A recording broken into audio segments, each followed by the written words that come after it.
Hi, it's Friday, June 12th. No good deed goes unpunished.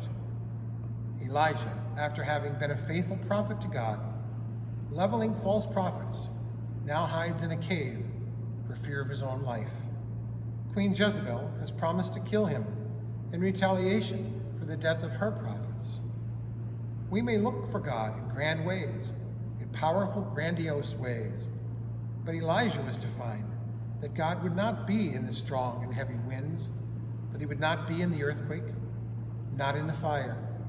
Instead, God would be found in the tiny, whispering sound.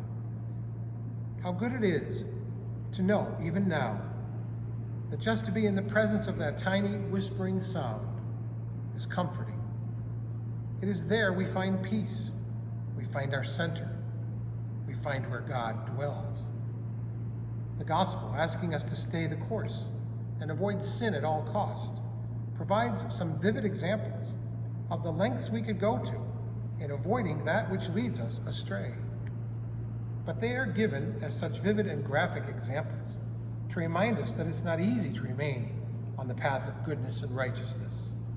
We must do all we can to persevere in love and leave it behind only in the most hopeless of cases.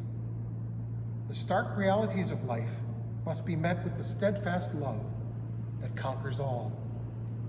But we all have to be aware of that, don't we?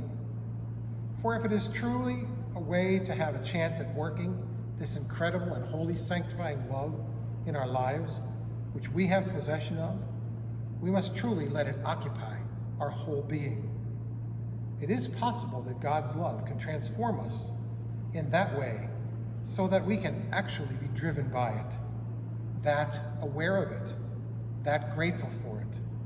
But it requires us to keep our eyes focused. It requires us to follow our hearts, which are functioning best when they are in God's sight and seeking Him with sincerity.